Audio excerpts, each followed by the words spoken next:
Hi, I just want to do a little video showing off what I've been working on in Blender.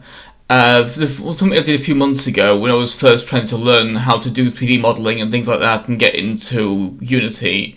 I used the donut tutorial and learned about how to apply the sprinkles, and I applied that to this sort of a tree effect where I made an individual leaf thing and then turned it into, used the modifier from the geometry nodes to scatter it around a sphere in a similar way to sprinkles in a donut. So it was sort of an idea of how to place those kind of things, because I was trying to kind of apply things that I'd learned to other projects. So instead of just making a donut, I was figuring, well, why not see what I can do with that technique?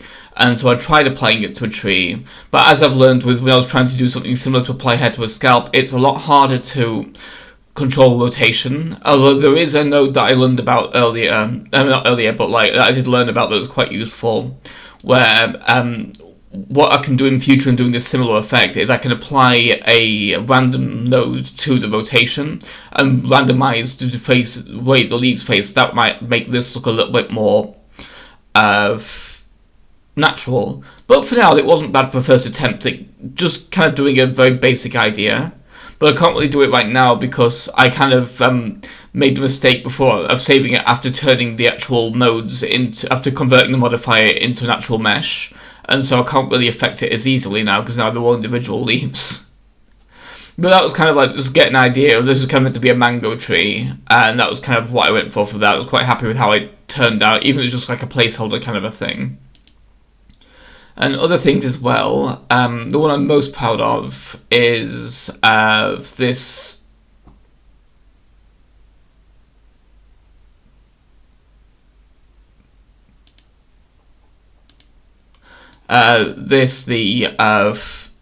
character model I made of Mango, who you might remember was one of the Clicks plushies, which I was quite proud of how this has worked out. Because I quite like the way I've got the texturing and everything going on, but one thing that did happen is when I applied a normal map to it to make it look like it was higher poly than it was. A mistake I've made is these pointy bits of the bow tie are too pointy on the low poly model, and on the high poly version, which is on a different file, but on the high poly version they were a lot more rounder, and because of that, when I applied a normal map to this model, it kind of caused a weird sort of a thing where it kind of caused a weird stretching effect, that the colour went a bit off on the bow tie. So in future for that I learned that you really need to have the low poly model be as close to the high poly one as you can. So I should have rounded these corners before I did that, but that was just something I learned there. And then for a more recent sort of a thing, something I've recently been working on, I was kind of inspired by Wario. I've been trying to model this little guy, the Donut Man from the Wario Land 3 LP. And for now, from this point, what I've got from there is this. I've got the right shape of mouth roughly. I've kind of used vertex colouring to colour in the inside of the mouth to kind of keep aware of where everything is, so that I can just make sure everything's looking right and proportionally right, and everyone got his little legs and a little red lower body and white upper body. The way I'm going to deal with the rest of it is, the next thing I'm going to do is I'm going to add some teeth. So for that, I just want to find exactly where they are on the lower jaw. They're kind of towards the front on the lower jaw, so maybe around here. So I can do that by adding a loop cut there, and then I can extrude this a little bit. No, probably this would be better for that, actually. Extrude it up a little bit. And then make these a bit pointier. And there's the lower jaw teeth. And then the upper teeth are, as you can see here, they're a little bit further back. So let's put those around here, I guess. So let's make it a loop cut.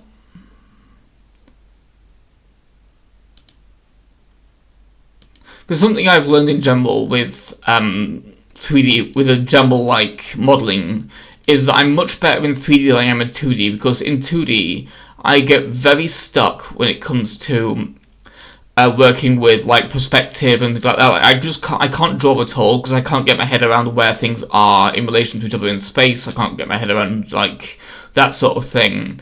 But in 3D, it's much easier because you don't have to worry about perspective because the program kind of does that part for you. So all I have to worry about is the overall shape. So there's the little teeth put in the mouth.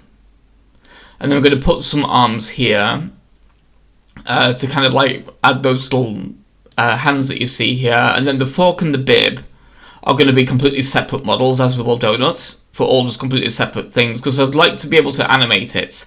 And for the reason I'm doing the bib separately is because I want to be able to kind of have it be a little bit askew. So the way I'm going to do the bib, because of like how it currently goes all the way around the body, is I'm going to take a few faces, so maybe these faces here, and sort of turn this whole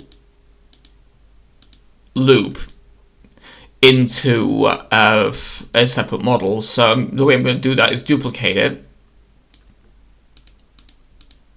Once we've got this done, there we go.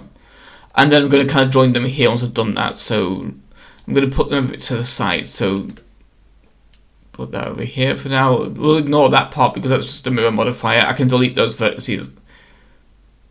No, that's a bad way of doing it. I'll move them this way because that way they'll stay in the right kind of proportion. Although obviously I missed... No, it looks like I didn't actually miss one. It just kind of for some reason didn't bring it. So let's try that again. Duplicate X. There we go, that's better. So now what I'm going to do to finish off the side of that, so for this I'm going to separate that now.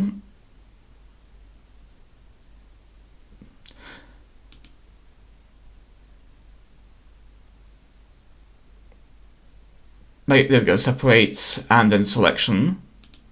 Because now that is its own model.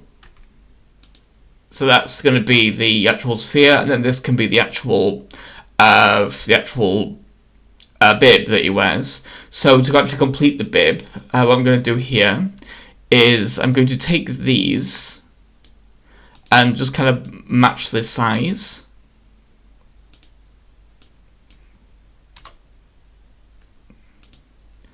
This goes here. Add a face here just to kind of complete the circle. Get a little bit of thickness.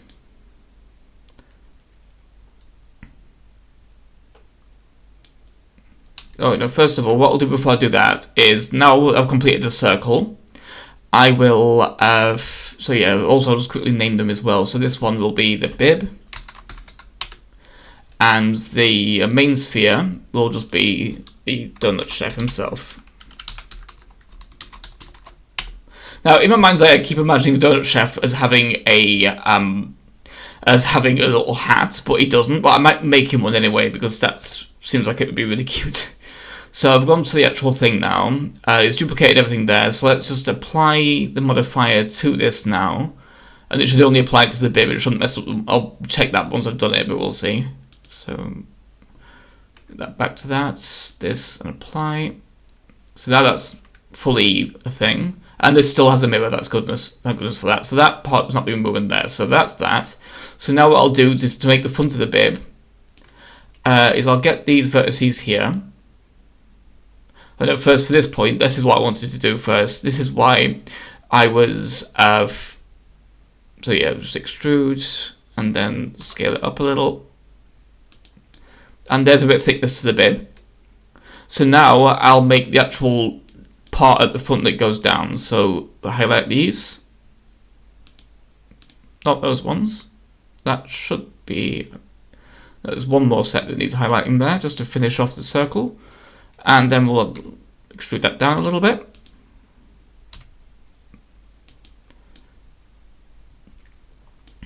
And that will be the bib. So let's just kind of like grab that and move it back towards the model and see how that looks when applied.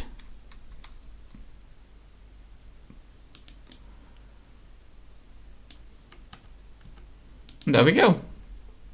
Now he's wearing a little bib. So what I'm going to do with the bib, when I've extruded the arms out, I'm going to kind of like make this part kind of go over the arms.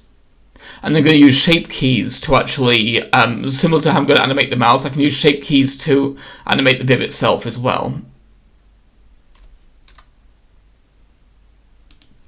Yeah, that's a little bit better now that it's not completely overlapping the mouth. Now it looks a lot more clear that it's a separate thing. I also slightly changed the colour of that material as well, so I'm making a new material for the bib just to make it more distinct.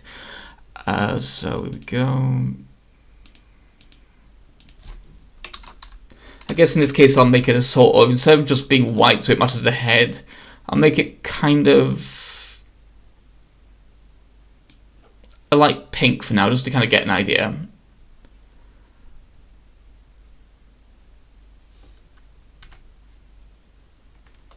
Sign. There we go, that's a lot more clear, but yeah, that's looking a lot more like the spike now because we've got the little bib that's on the spike right here.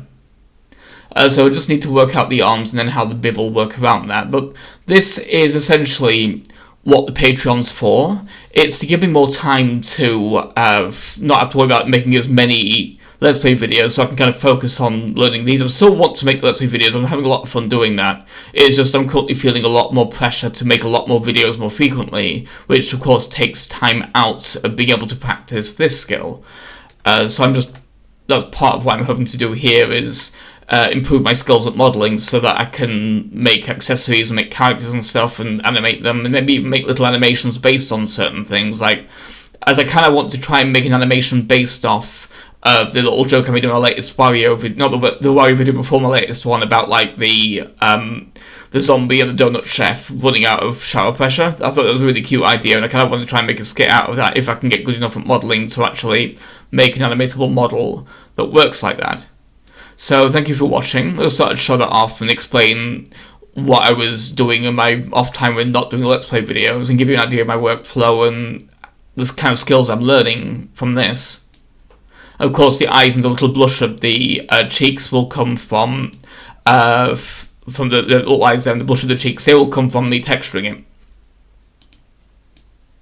But that's just kind of an idea of what I'm doing there, so, and how I'm doing it, so just what I've learned so far with Blender. I'm having quite a lot of fun doing it. I was trying to learn Unity as well, but that's going to be too much right now. So I'm going to focus on Blender, get better at making 3D models and stuff, and when I can make them better, I can also probably make them more quickly as well.